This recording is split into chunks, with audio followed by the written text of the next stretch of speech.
Hello, mate. You're right. How are you doing? Yeah, good mate. How are you? Yeah, not bad, not bad. Looking forward to tonight's pod. You got everything prepped and ready? Yeah, mate. I've got my notes, my equipment's all set up. Yes, I'm good to go. Fantastic. You got your drink. You forgot it last time. Yeah, I did, didn't I? There's a reason for that though. I've actually run out of beer, so no.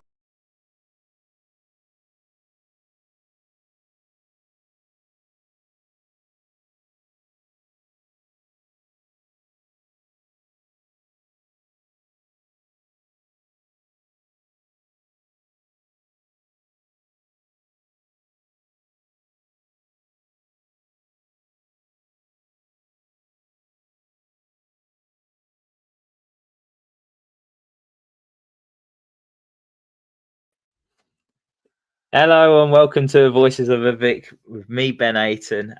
Well, that went to shit, didn't it? Trying to play the intro at the start, and yeah, that went perfectly well. So yeah, start as we mean to go on, everyone.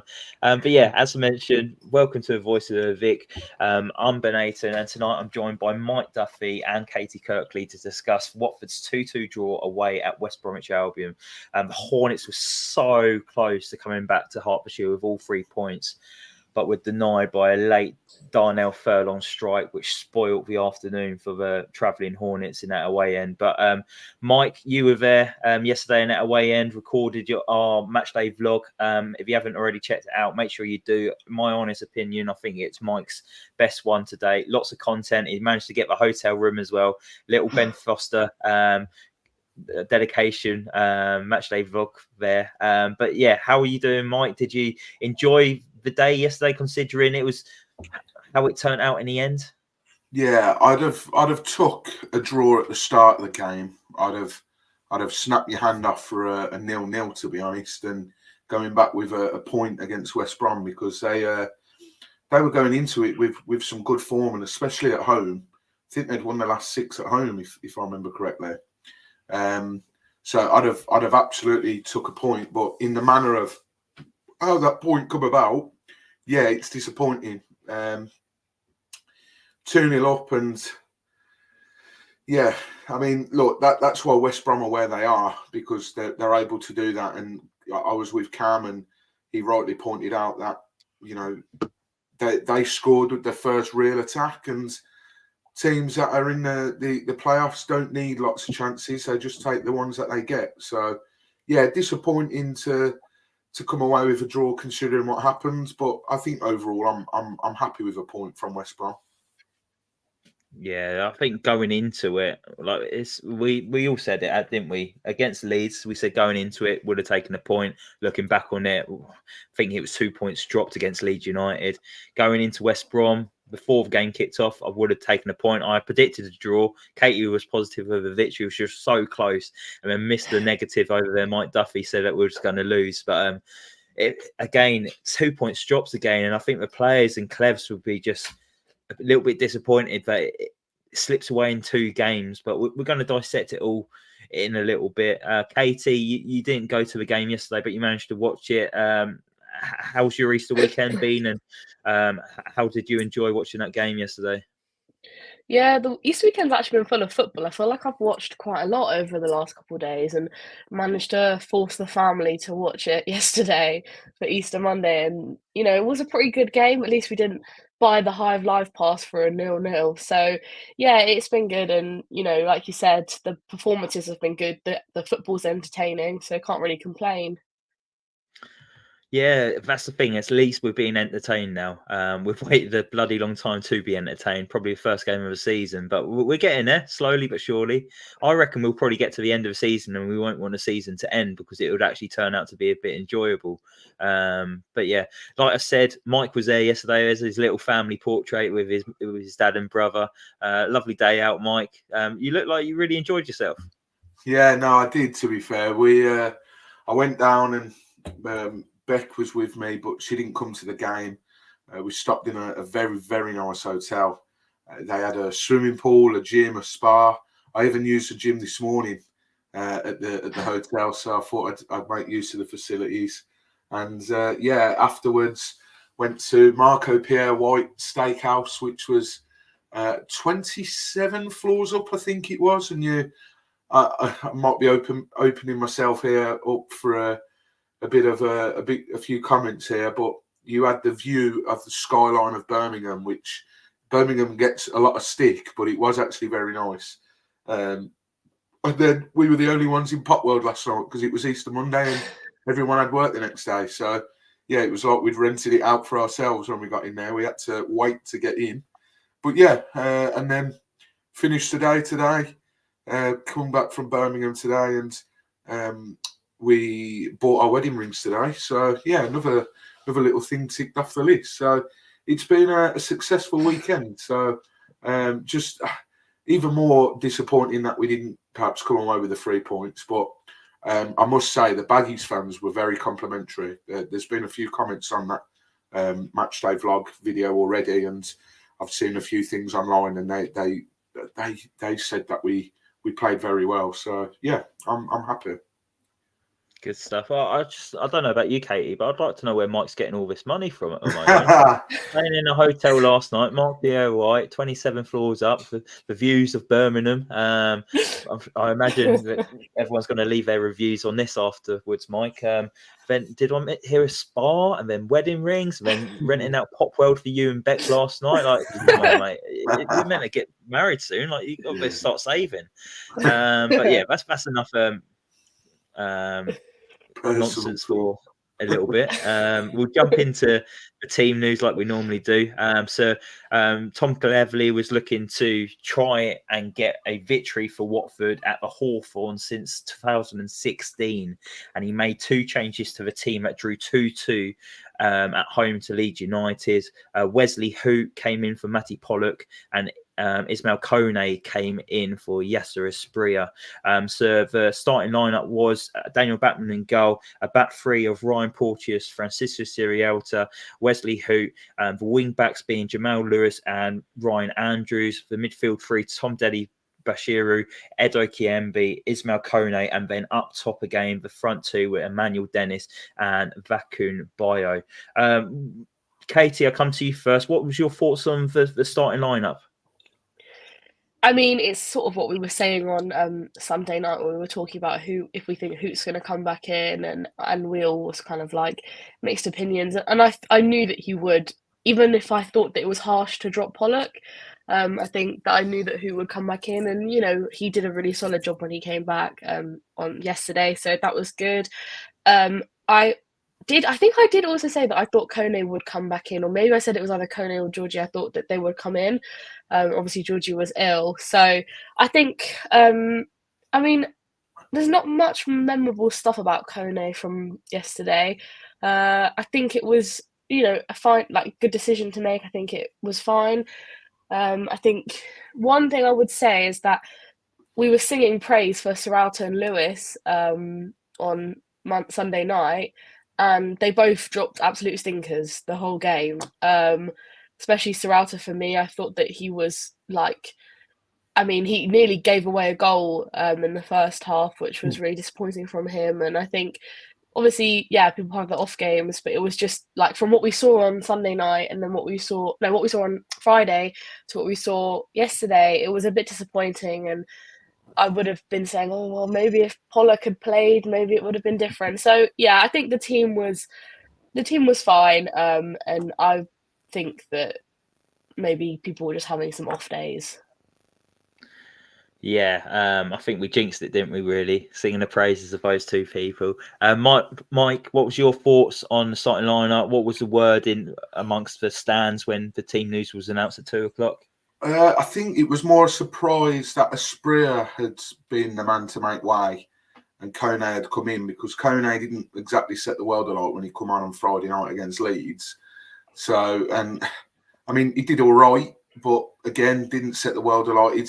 It's weird with Kone. He blows hot and cold, and then you'll bring him off from the bench, and he'll be like, "Wow, okay, we need to start him next game." You give him that start, and he's like, "Okay." So a few sort of meh performances back to back. Not his worst, but definitely not his best. I disagree slightly there about Sirielta. I thought he was solid enough. Yes, he almost gave away a goal early doors. Believe me, that was the last thing we wanted. And to be honest, when he went through 1-on-1, I can't remember. I think it was it that Asante that went through, and Bachmann did really well to come out and make the save, and then I think Porteous got rid of it in the end. So, not an ideal start, but other than that, I think he had a fairly solid game. Lewis went from dropping an absolute prime left-back performance against Leeds, and then, yes, he got an assist for the second goal, but other than that, he wasn't that good. So many times in that first half, he'd just get forward, get in to the right positions, but then he'd make the wrong pass in the final third. And it's like, you've done the hard bit. All you need to do now is pass it across goal, like he did for Rajovic's goal. But too many times he made the wrong pass and he went backwards, or he just couldn't pick his man out. And then the second half, and I'm not sure if this was to do with confidence because he picked so many wrong passes, but second half, even after the assist for Rajovic, he'd come forward and we'd think, right, yeah, we've got so much space on the wings as we did yesterday. And you'd think, brilliant, all you've got to do is run your man. You've had to beat him of him 9 times out of 10. And he'd seem a bit hesitant and he'd go back and we'd start again. And so, yeah, quite disappointing from Lewis, especially after what we saw on Friday. I think Friday was by far his best performance, up there with his first half against Coventry a few weeks back. But I was quite disappointed with his overall performance yesterday. So, yeah, but other than that, I think just surprised that Asprilla was the man to make way, to be honest. Yeah, we'll talk a bit more in details on the other players in a bit, talking about the game. But Caity against Leeds United, it was a fast stop. We was on the front foot straight away. A little bit different here against West Brom. Slow start, I thought, and like Mike mentioned there already, 10 minutes in, Sirielta dwelling on a ball on the edge of his penalty box. Brandon Thomas Asante even, he was quick to get the ball off him, and it was a smart save from Daniel Batman, and then a follow-up block from Ryan Porteous to stop us from falling behind early doors. But it was a different contrast of the game, wasn't it, really, with what we saw against Leeds? Yeah, I'm not even sure if we chose to come out like that. I think West Brom really came out fighting for that. Like, they were hitting us with everything, and then we were they had the pressure on us the whole first, 25 minutes. We couldn't even sort of get hold of the ball. They had a lot of chances, and when they're putting that pressure on, that's when, Serralta's going to make a mistake like that. Obviously, yeah, sometimes that stuff happens, and we dealt with it in the right way. And it's a really good defending from Porteous and a good save from Blackman. And, luckily, he did not do well with the effort that he had. So we were saved there, and I think it just took us a bit longer to get into the game than we did the Leeds game. And there's nothing wrong with that, but if we had gone a goal down then, it would have been a different story. So you never really know. But I think we did, when we settled into the game, it was a lot better, but it just took a bit longer. Yeah, I think West Brom surprised us a little bit by how aggressive they started. Like, unsettled us straight away. But it took maybe about 15 minutes into the game, like an extra 5 minutes for us to settle. We found our shape and we looked comfortable after that. And then nothing really happened in that first half, really, Mike, did it? Other than maybe Watford trying to get Furlong in the referee's book, or even sent off, because there was a few times that Furlong was like pushing or leading him with an arm, and Watford players didn't really like it. Emmanuel Dennis particularly didn't like it, and he ended up getting a yellow card off the back of that. But bit of a nothing first half, but you would take that away to West Brom, wouldn't you? Like, go in half time 0-0. Yeah, absolutely. And I thought the ref was quite inconsistent yesterday. Gavin Ward's someone that Watford fans are very familiar with. We've had him a fair few times, and we time this season it was. Is that how? Yeah. How many? 5th time. That doesn't surprise me. Yeah, we're quite familiar with him, and to be fair, our record with him isn't horrendous. So not that should matter really, but I thought he was quite inconsistent for both teams yesterday. He let a lot go, which I don't mind the referee doing, but some of the stuff he let go I'm not just talking for Watford, was ridiculous. So, yeah, not a great game by Gavin Moore by any stretch. But, yeah, not overall much to report in that first half. I think, yes, West Brom started the better, and they would. They've won the last 6 at home or however many it is. They're in the playoffs. They're sort of comfortable in the playoffs at the moment. And I've just seen Gareth's comment then. I cannot believe he's asked that question. Did Mike do the vlog? Get on YouTube, Gareth, and answer that question yourself. But yeah, no, they started the better as we'd expect. But I think we more than sort of got into the game. The last sort of 10 or so minutes of the second half, we probably didn't want the halftime whistle to come, to be honest, because I thought we went into that break the strongest, and we were sort of making them work a little bit. But going into the break at half time 0-0, I was more than happy, and I saw a lad that I went to school with in the concourse at half time, and he was like, "God, this is boring, isn't it?" I was like, "Mate," I says, "Do you know what though? I'll take another second half of that." I said, "I will take a 0-0 away at West Brom." So yeah, I was happy, and then what a start to the second half, eh? It was a fantastic start to the second half. I think it was 6 minutes in, wasn't it? Until 6 minutes into the second half when Watford actually took the lead, and it was because Mike did a matchday vlog. I can show us the Edo Kiembe goal actually, so we can actually analyse it. You've not stolen this from Isaac Watford fan on TikTok, have you?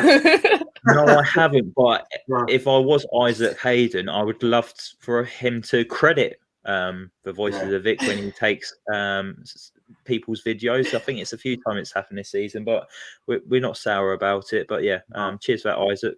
Going forward, if you don't mind letting us know, that'd be much appreciated. But yeah, Mike got a lovely video. Second time he's caught a goal this season. It was the Rotherham goal.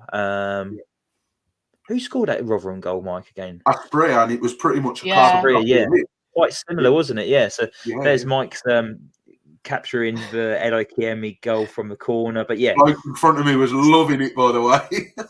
Yeah, I heard you talking when the corner was just about to go in as well. Yeah.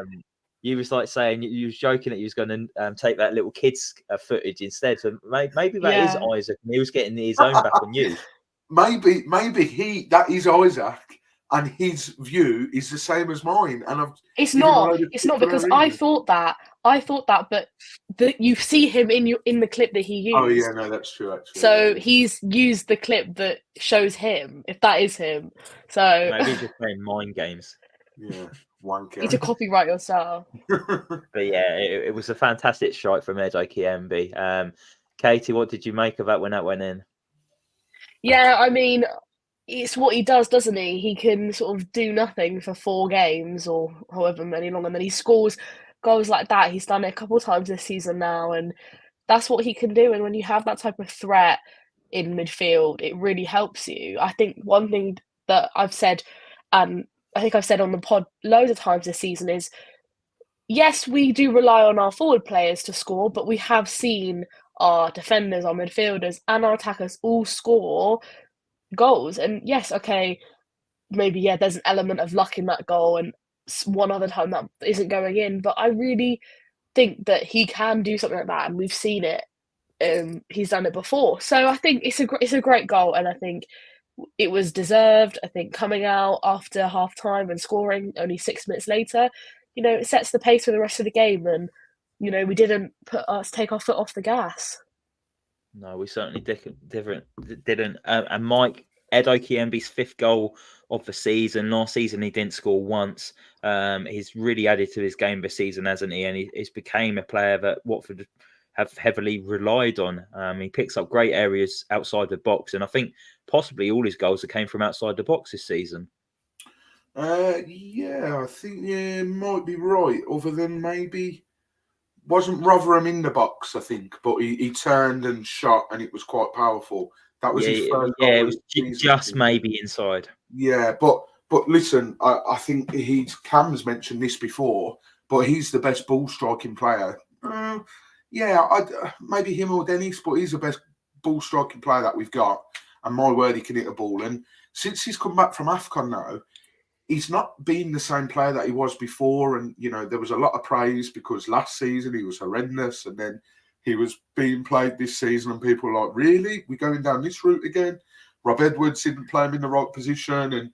And then, you know, he's been doing brilliantly. Went to AFCON, got injured, unfortunately, come back and not really been the same. But he pulled that out the locker, and I think that will only help his confidence going forward. I think they said that was his first goal in... I should really make a note of this. It's his first goal since Plymouth goal on New Year's Day. There we go. So it's his first goal in 3 months. It was 3 months to the day, actually, because yesterday was the first. So he needs that, I think, and that will help with his confidence. And hopefully we can see the Edo Kayembe of pre-AFCON, because he was one hell of a player. And I know he didn't have a great game against Leeds on Friday, but let's not forget, if it wasn't for him winning the ball back in midfield, we wouldn't have scored that first goal. So delighted for Edo. Thought he did well yesterday. A couple of times he was sort of caught dilly-dallying on the ball a little bit longer than he should have and not picking the right pass. But I think a few were guilty of that. But yeah, happy for Edo and what a strike. And like I think I said in the vlog, it was pretty much a carbon copy of Aspria's goal against Rotherham. It was just the other end of the net that it was put in. So yeah, and believe me, I was saying to you guys before we come live, a lot of people said that Birmingham away was one of the best away atmospheres I've heard in a while. Now, I was there, and I don't think it was amazing. It didn't stand out for me, but I've seen a few vlogs from West Brom fans, and my word, we sound loud. And the atmosphere really was buzzing in that away end yesterday when we scored those 2 goals. So not only has Cleverly sort of brought a bit of excitement, I think everyone's behind him because of who he is. And yeah, like you said it not long ago, Ben, you almost don't want the season to end because we're enjoying it so much with Clevs. This is it, and those noise levels you created in the away, and not yourself personally, everyone collectively, but it did come across really loud on the TV. So yeah, credit to everyone there. I think it was about 1,500 Hornets up in West Bromwich yesterday. So fair play to every single one of you. Caity, not so long after Watford took the lead, cleverly made a double substitution, which I've really thought was a positive move as well. It was Kone and Bio came off, and Aspria and Ryovic came on. What was your thoughts on the double substitutions? I imagine many Watford fans, and Mike will probably back me up on this, maybe a few grumblings when Ryovic entered the field in the away end. Were you feeling quite similar with that approach, going, why are we bringing Ryovic on so early? Yeah, I think, I mean, I thought that the sub was it was needed, just because, you know, playing on Friday, it's probably just a rotational thing, give them a bit more time. Obviously, everyone has the same reaction where Ryovic comes on, you think, oh, great. I mean, I did it even when he came on at Leeds, and he came on for like 3 minutes or something, and I was like, great, we're going to throw the game away because he's come on. So I think, you know, there is this sort of like damper when he does come on. But, you know, he did what he does best. He was in the right place at the right time, and he gets the goal. And I think that is what he does, and that is where he can score the goals. Yeah, no, definitely. And Mike, your thoughts on the double substitution? Was it kind of needed? Bio maybe ran out of legs a little bit, and he just wanted to try something a little bit different. I guess the main thing was Watford was 1-0 up when they maybe threw Ryovic onto the pitch. Yeah, I mean, the frustrating thing is we've got no one else to come on for Bio. It has to be Ryovic. The only other thing you could maybe try and squeeze Aspria up top with Dennis, but would that really work for me? Probably not.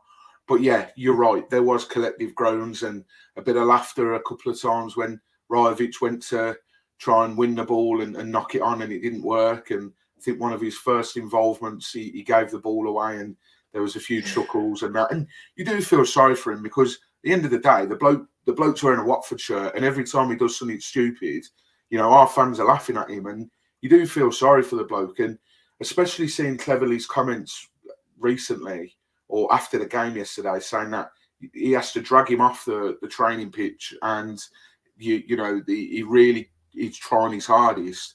Yeah, he might not be the most technically gifted footballer, and he might throw in a few pants performances pretty much every week.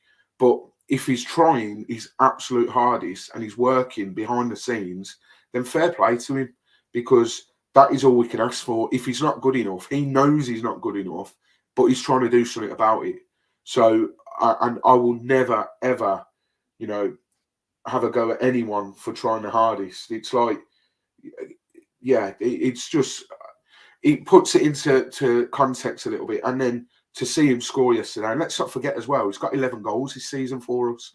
So, I'm delighted for him. But yeah, when he come on, my dad actually, he knew a couple of people in the West Brom end, and he texted them saying, you wait till you see this number 9. And then when he come on, I said to him, I says, have you let your mate know that he's come on yet? And he was like, yeah, just told him.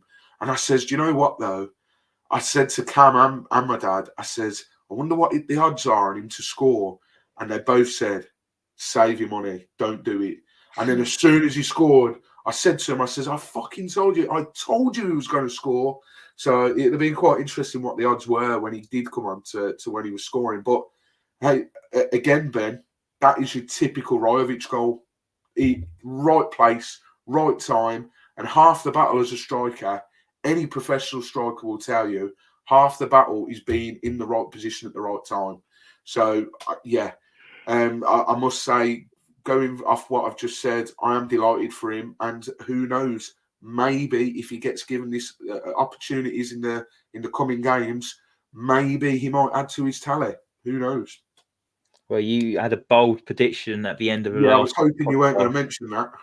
By saying that you thought Bio could maybe end up being top goal scorer after his goal last week against Leeds. Now, Rajovic has scored to make his tally 11. Do you still stand by that, Mike? Do you think Bio could maybe still be top goal scorer, or is it in the bag for the Big Dane? Look, I think because he scored, and this isn't me trying to easy way out, but because he scored, I think Rajovic will just nab it. So yeah, I think I'll go back on what I said. I know I should stick to my guns, but I just think he might give him a few more minutes now. And you look at who we've got coming up. I don't know if Bio is going to score many, to be honest. So it might be a case of Bio just doesn't score again this season. So yeah, no, I'm over the moon for him as well. Okay, sometimes he looks like he's won a competition at times. But like you've pointed out, Mike, he just gets into the right areas at the right time. Andrew French put out a little graphic earlier of where he scores his goals, and it's literally in that 6-yard box. That anything in there is bread and butter for him. Even did it in Norwich away, which was his last goal for Watford in the 4-2 defeat. I think it was like the 13th of February. I only know that because I bloody drove all the way there to see us lose. Fair play to him. Clevs speaks very highly of him as well. I don't know if you both saw the quotes afterwards. I'm just going to read them out now. So Tom Cleverley after the game was asked about Rajovic, and he said, I've been really impressed with Miles since I've came in, really impressed. He's had me and my staff after 2 or 3 days raising our eyebrows because he's definitely got something to add and wants to stay behind every day to make himself better. You've got to rip him off the training ground. If someone wants to improve themselves and play for the club with a heart like he does, he'll do for me. And you know what? He'll do for me too. And I think we can all echo that. That's the kind of people we want playing for our club. People who are prepared to put the extra hours in behind the scenes to try and improve himself. I think all he needs to do is just bulk up a little bit. And Troy alluded to this on the Do Not Scratch Your Eyes podcast. He just needs to maybe bulk up a little bit and rough up the defenders a lot more than what he does at the moment, because he knows how to find the back of the net. I think the only worry I have is if he bulks up. Rajovic is quite slow as it is, and he turns like a cruise ship. But if he bulks up, that's only going to make him slower. Like Troy is, for most of his career, I think maybe you could discount the promotion season from the Championship, where he had a bit of pace about him, but he was still quite bulky.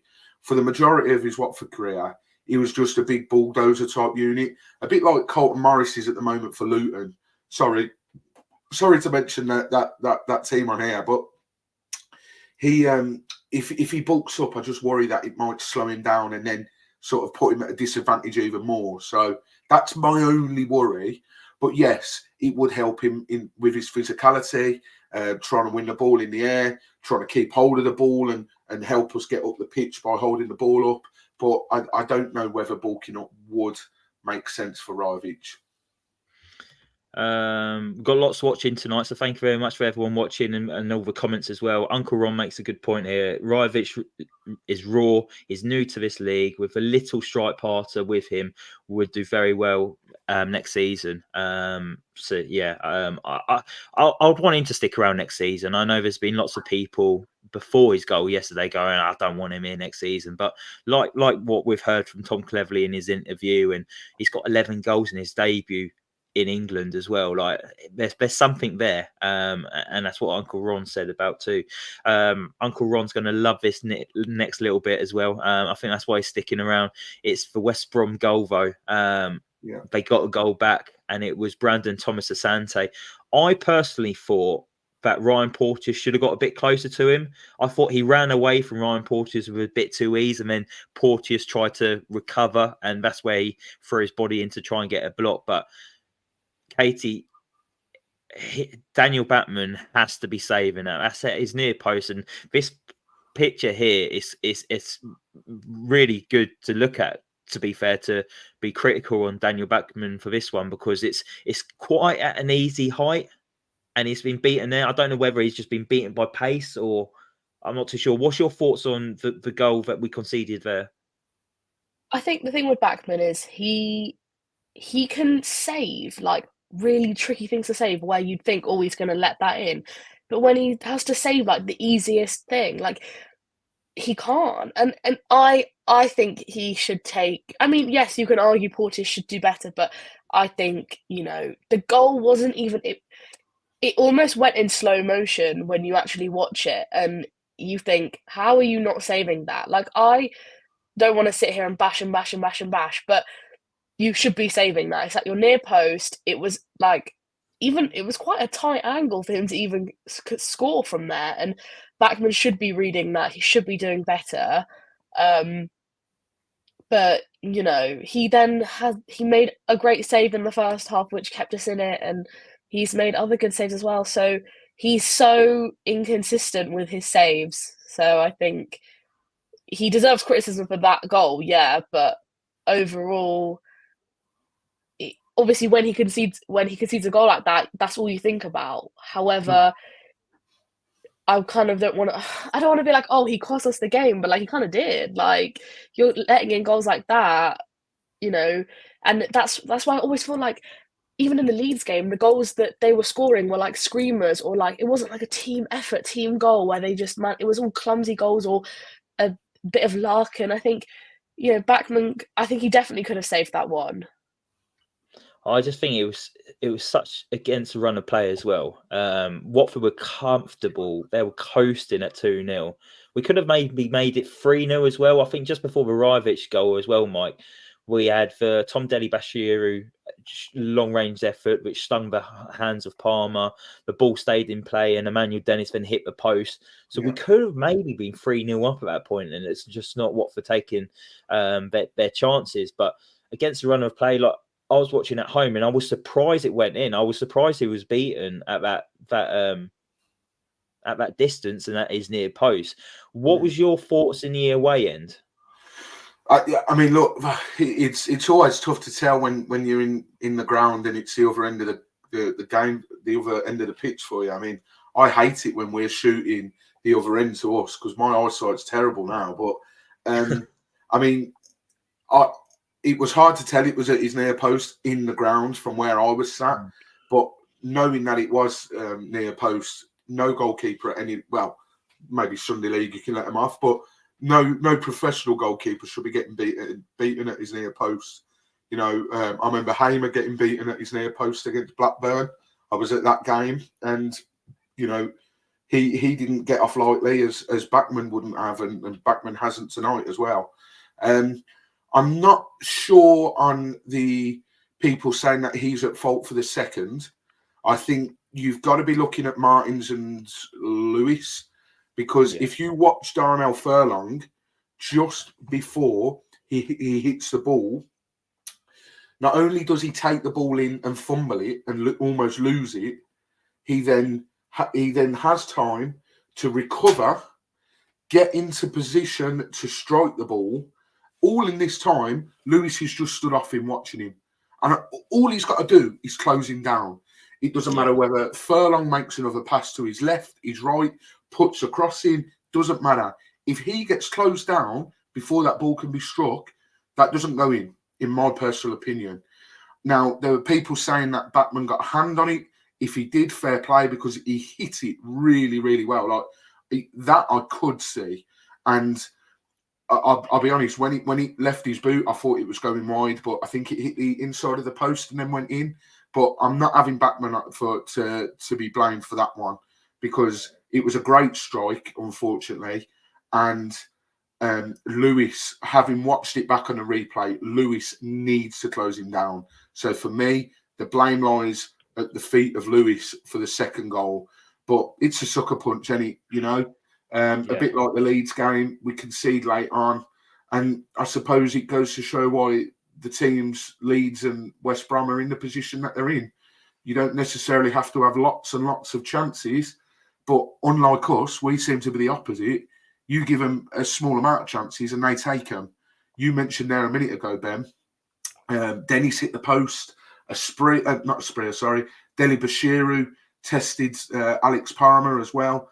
And, you give those opportunities to another team, like your Leeds, like your West Brom, your Ipswiches, they take them. We don't.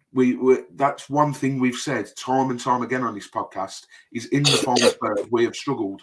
So, unfortunately for us, we come away with a 2-2. If we're a bit more sharp in that box, then we come away with a comfortable win. And who knows where we are in the table this season if we more composed in the final third. But yeah, just to go back on your original question, Lewis to blame for that second goal, not Bachmann. Yeah, sorry, I was smirking just then. It's just when you was reeling off the chances, the one that came to me, I don't know if you saw this, Caity, when you was watching at home. Edo Kiembe's shot from distance ended up hitting a copper in the stand. Is that who it the one that went really high into the stand, it hit a copper. Oh yeah, I do remember that. So yeah, he didn't have his shooting boots for that one. That was after his goal as well. But yeah, I'm saying with you here, Mike. I thought Lewis, he got into really good areas again yesterday, and he must be afraid or got a phobia about crossing it first time, because he got into so many good areas and he wouldn't put it into the box. But also, what it let him down yesterday was not closing down Furlong to try and put him under pressure, so he wasn't able to get that shot away. But also, Matthias Martins, I think that's the worst I've seen him play this season. I thought a terrible cameo from him, and you can maybe see why he's not getting minutes lately. Start of the season, he was probably our best player when he was scoring these goals, and it's completely reversed. And I don't know whether it's down to confidence. I know he had personal issues going on earlier on in the season as well, so that might have taken account on maybe his form as well. But really disappointed with him yesterday. But talking again, I mentioned it on the last podcast. Game changes when Emmanuel Dennis exits the field. We were 2-0 up, and then we concede 2 goals, and that's because we haven't got anyone up top leading the press, which then makes West Brom make that extra couple of passes. They might even pass it back to Palmer as well. We haven't got that. You got Rajvic on the field who's standing off, and we're not doing that press anymore. And it's just changed again. Like, Caity, we haven't got, because of how Val wanted to operate in January, he didn't want to bring in extra players just for the sake of it. He wanted certain players that ticked his wish list. But I think it's really damaging for Watford, especially in his last 2 games, because we got no squad depth. And we haven't got any decent quality players coming off the bench to help out. And I put that down to why we've probably conceded these late goals in the last 2 games against good opposition in Leeds and West Brom. I mean, I completely agree. I think Dennis is such a game changer, and I put out a tweet earlier today that was like, "What would you do with Dennis in the summer?" And personally, I would keep him because of how he genuinely changes the game. And when you watch him with, we saw it with him and but Bale on Friday. You also see it with him and Rajovic on Friday, on Monday. He gives them the service that they need to look good. He makes them look good. That ball through to Rajovic, was it even from Dennis? I can't even remember. I don't think it was. For his goal. Yeah. No, Lewis put that in. Well, okay, we'll take away Rajovic, but you see him and his partnership with Bale on Friday was excellent. He looked like a new player, and he helps him and he helps Bale and Rajovic look better and do better because they don't have to do as much work because Dennis kind of does the hard bit and then they are in the right place at the right time. They've got good service coming through and they're going to be able to. But Rajovic will be able to stand in the box and get that ball straight on him and he can finish it. That's how he plays.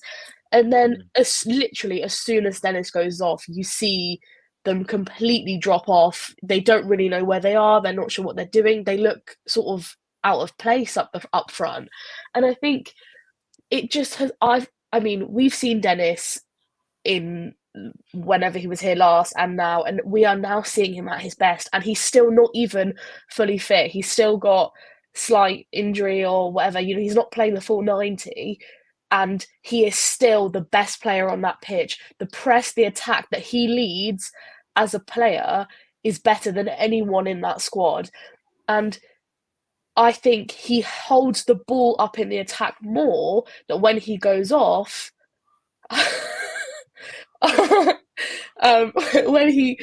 when he goes off, we suddenly lose all that threat up front, which is disappointing. And then we end up having to sort of deal with it at the back and deal with it in midfield. But Dennis is a scary player to come up against. He puts pressure under all those defence, all those goalkeepers. He is constantly running. He doesn't stop. People claim he's selfish, he's this, he's that. I don't think that. I don't see any of that when he plays. I think, yeah, sometimes he is a bit... He's going to have a strike at goal, but he should because he can score those. You know, when someone like Martins does it, you think, oh, Jesus Christ, like, you're not going to score, you haven't scored, you're out of form, don't do that. But when he does it, I think, yes, have a go if you can. But he also isn't selfish and can, you know, supply other players. And I just think when you take him off, you watch, like, every single player goes to a complete disadvantage. Like, we look like a different team when he isn't playing. No, I totally agree. And that's why I've mentioned it the last two podcasts, because we do look totally different. We haven't got that firepower. We haven't got that player who strikes fear in the opposition. And like you say, it's quite scary that he's not fully fit and he's operating at this standard. Like Uncle Ron said as well, he's playing against doctor's orders, but he really wants to do well for Watford and he should get a lot of credit. And I think Watford fans really appreciate him. Mike, going off Katie's poll that she put on Twitter earlier, what would you do with Emmanuel Dennis this summer? Obviously, he's a Nottingham Forest player. He'll be going back at the end of the season. Would you obviously like him back next season? Would you like to try and sign him permanently if the price is right? Or would you try and get him back on the loan? Or would you like maybe just look down a different avenue and maybe look for a new player to come in? No, of course. Look, I'd love Emmanuel Dennis to sign permanently, but it's whether Forest are willing to let that happen. I mean, as it stands, they're 2-0 up. So do they need him for the goals? Probably not. That's good news, by the way, because that means that the team from down the road are firmly in the bottom three, 3 points adrift. But, I know a few Forest fans, obviously, living in Nottingham for a bit, and they do not rate him whatsoever. So can I see him going back next season and playing, you know, being their main striker? Absolutely not. My worry is, knowing what the Forest owners like, he paid, I think I worked it out earlier, I think it was 12.76 million they paid Watford for Emmanuel Dennis. There's no way on this earth that their owner's going to be like, oh, okay, yeah, we messed up on that one. We'll let him go for a real small cut price. So, but he might have to sort of lose money on him and a fair bit to get rid of him, because I think a few people have made this point on Twitter. There's hardly going to be teams queuing up at the door for him because he's He didn't do great in Turkey. He's done well for us, for our standards, but not well enough that a Premier League team's going to come along and be like, yeah, we'll have him. Okay, sound. Here's close to that 12 million you paid Watford for him. So, he might be, then to caveat my point, the Forest might be in a position where only Watford are coming forward and saying, look, let's do a bit of a deal. And that way we can have him. But absolutely, if the chance is there, we have to take it to sign him. My worry is if Pozzo is going to continue to not put money into the club in terms of buying players, because look, we made some good money from selling Sarr and Pedro, and we hardly saw any of it, if any, reinvested. So what makes anyone think that we're going to reinvest this summer? Unless he sells a club, then I can't see him reinvesting the money. It is the sad truth. But absolutely, if we have the opportunity, we should be doing everything within our power to make sure that Emmanuel Dennis is a Watford player next season, whether it's on loan again or whether it's permanently, because he wants to be here. He loves it at Watford. And there's always going to be those rumours, he's a bad egg behind the scenes. I don't think he is, I really don't think he is. And I tell you for why. I don't think Tom Cleverley would play him if he was a bad egg. So, I would make sure that he stays next season. No, definitely. I'm in the same camp as both of you. I love him. I think he's by far our best player, and that's even with Yasser Asprilla as well, who's raw. It's like Yasser's obviously got bigger potential than Emmanuel Dennis, but at the moment, Emmanuel Dennis is by far our best player. I think Luan said it as well when the rumours of Dennis coming back, and he said there was an exciting signing coming back, and he was like, this signing, he's instantly going to be our best player. And it just turns out that he is. I don't think we'll probably have a transfer fee available to maybe sign him on a permanent, but I wouldn't rule out maybe a loan fee to get him back on loan for next season. Forest will want him off their wage bill. He's on a ridiculous amount of money. He'll want to come to Watford on a low amount again. So it's just Gino trying to organise a loan fee, which I think is doable. So hopefully he can negotiate that, but I don't think it will be something that would happen instantly in the summer. It will probably go on until like the last couple of days of the transfer window, which we tend to see when players are clubs are trying to get the best price for their players and that. But yeah, it's he has to come back next season. This is his club, and he's only played 50 games for Watford, which is surprisingly as well. That was his 50th appearance for Watford yesterday against West Brom. And you think that he's been at the club for a season and a bit, maybe 2 seasons and a bit, but he's only done 50 appearances. So hopefully there's many more to come in the yellow shirt.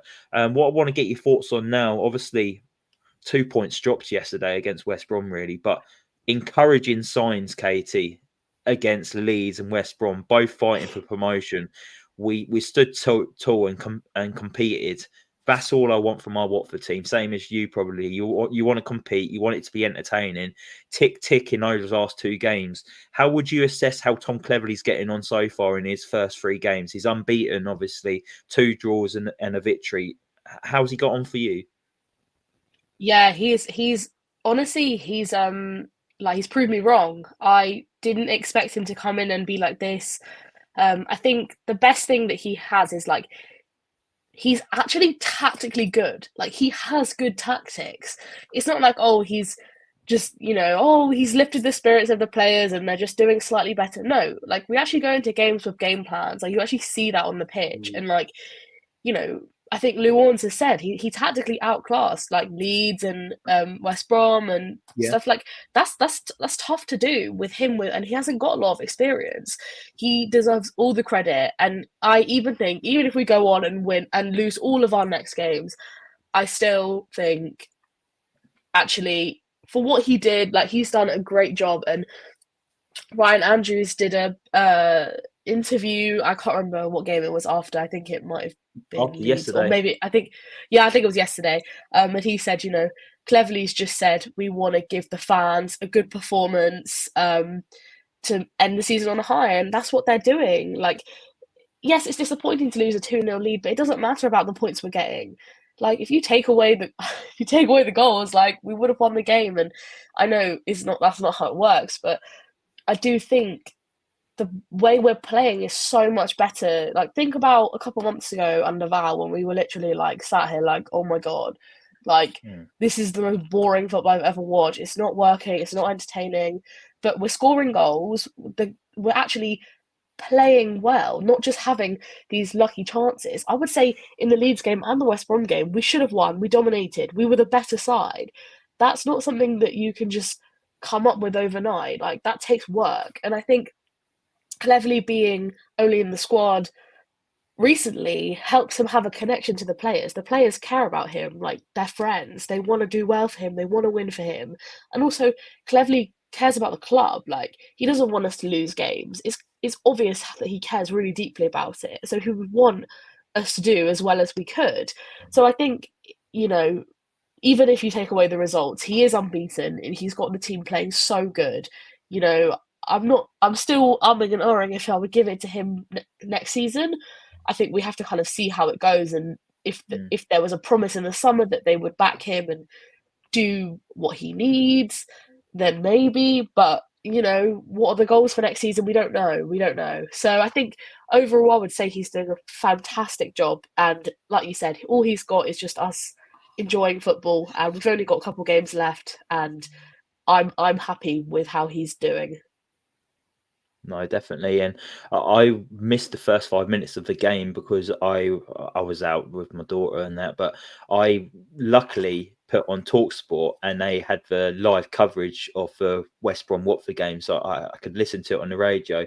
And just before they kicked off, Adrian Durham, the host, was talking about Tom Cleverley, and he said that he was asked, are the players, because you had them last season as teammates, are they addressing you as gaffer? And he said, no, I've asked them all to call me Tom and Clevs, which is different, isn't it? Normally, you'd want to build that level up, wouldn't you? And you'd be like, no, I'm gaffer now. But he just wants to be treated like everyone else, really, doesn't he?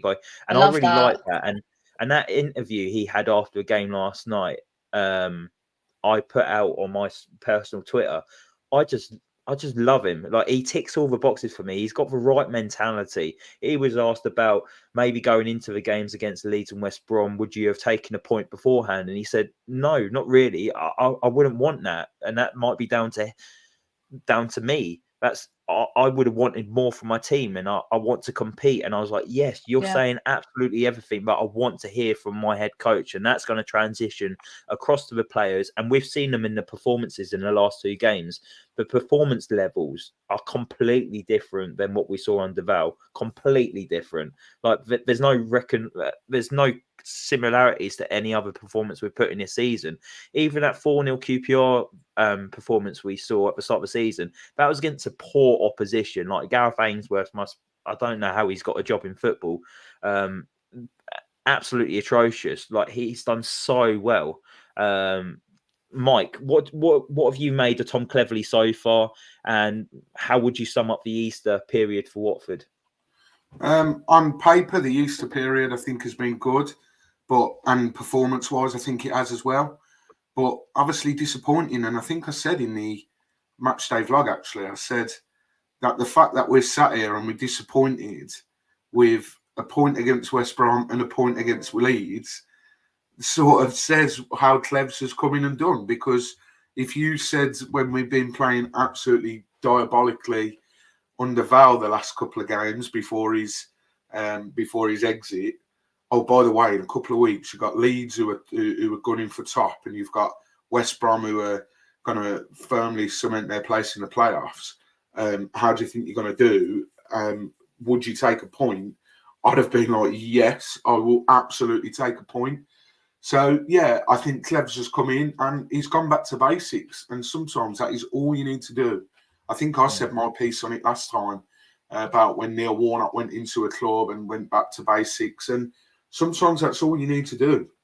You know, Clevs, as I think in sort of certainly the first half against Leeds, and then maybe you could say the majority or large spells of the West Brom games, he's outcoached Daniel Farke and Carlos Corberán, which considering he was only managing in youth football a matter of weeks ago, shows what he's got. But he's from the class of Manchester United, isn't he? So he'll have been brought up the right way, and no doubt Fergie's been on the phone, and no doubt he's got a lot of contacts in the game as well. So, you know, he's someone that wants the best for the club, and I'm all for it. And as long as we stuck with him, which there's no guarantee of that happening because A, it's football, and B, it's Watford, I would absolutely take him for next season. But my biggest worry is the Potsos just binning him off, because that would absolutely kill me if they got rid of Clevs like they've got rid of the last 20-odd managers, because Clevs doesn't deserve it. Even if he went through a terrible spell, he just doesn't deserve it. And I didn't really want to make this comparison, but I worry that maybe we're in that honeymoon period, a bit like sticking with Manchester United. When Ole Gunnar Solskjaer first went in at Manchester United, and they did superbly, and I think they got quite far in the Champions League. They won away at PSG, and everything was rosy. I think they finished second in the Premier League, and then he was given it on a full-time basis, and it went to absolute pot. So that is my worry, is that at the moment we're in a bit of a honeymoon period. The pressure's off. We're not going down. We're not going up. And, you know, the shackles are off, and things must have been bad under Val, because the players look like they're playing with a bit more freedom now. So, yeah, but I would keep him next season. Yeah, I'm leaning towards that at the moment. I've got nothing bad to say about it, really. I think he's done a really good job. The only thing I will say is I'm not too sure how it might end for Tom Cleverley. I think if he doesn't get the job full time, I don't think he'll want to maybe drop back down to the level that he was, because I think he might get the bug for it, and he might want to go out and manage clubs. But maybe when he picked up experience, he might come back one day. Because I'm the same as you. I don't want him to be shat on by Gino Pozzo, and it will happen because that's how he operates. But he's had a fantastic start to football management, and credit where credit's due. Just going to read out a couple of comments before I wrap up the show. Joe Thomas, hope you well, Joe. Obviously, the member of the Voices of Vic with us. Sorry we couldn't get you on tonight, Joe. That's down to Mike. So yeah, you can have words with him later. He says, I think the main thing to take away from Clevs coming in is we're playing attacking football. The energy is there. The passion is back. Everyone is enjoying football again. And most importantly, the players want to play for him. And I think Joe's absolutely spot on that. Uncle Ron says, no need to decide now on Cleverley. Initial tactics good, in-game subs sadly not. And I can agree on that. I do think the substitutions have maybe let us down a little bit, but also put it down to maybe us not having the squad depth. We haven't been able to replace players like for like where we have done in previous years, and I think that's what's kind of let us down. And then Joe Thomas has also said, reminds me a bit of Aiton coming in. He was the same, went back to basics, played direct football, but with a lot of attacking intent. And look what happened. I'll see you on the boat next season. HMS Pissfully. So I think we'll leave it on that one, Joe. But yeah, thank you everyone for watching tonight and getting involved in the comments. It does mean a lot to us, and we do really appreciate it. If you have liked the video, hit that like button. Make sure you hit that subscribe button as well. We're so close to 500. 9 off now, Ben. 9 off. Brilliant. We always tend to pick up some subscribers off a matchday vlog, which is brilliant. That's why we need to try and keep them going. Maybe we might try and do a home matchday vlog. We'll try and get them up. So whoever's going to Preston, maybe we'll tap them up to see if they can do one. Caity, you going Saturday? Yeah, I am. There we go. There we go. It's in your contract. You're doing the matchday vlog against Preston. I would, but sadly, I'm missing the game. I'm off to the O2 to watch Michael McIntyre. So hopefully, that's the only comedy I'm going to see the day, and hopefully, the boys can bring home 3 points against Preston North End. But yeah, thank you for watching tonight. I really do appreciate it. Hit that like button, hit that subscribe button, and we'll probably be back Sunday evening to do a review of the Preston North End game. But we're also going to do a preview of the Preston North End game. I think Thursday, Mike.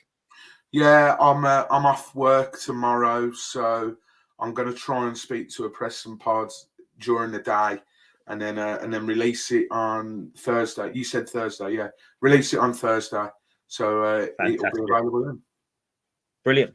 Nice one. So yeah, lots of content for you. And if anyone's off work tomorrow, I think Watford have got Kone and Ryan Andrews doing signings at the Hornet shop as well. I think between 2:30 and 3:30 maybe. So yeah, get down there if you're not doing anything really. I'm back to work tomorrow, so unfortunately I can't. But yeah, we'll see you all soon. Come on, you Horns.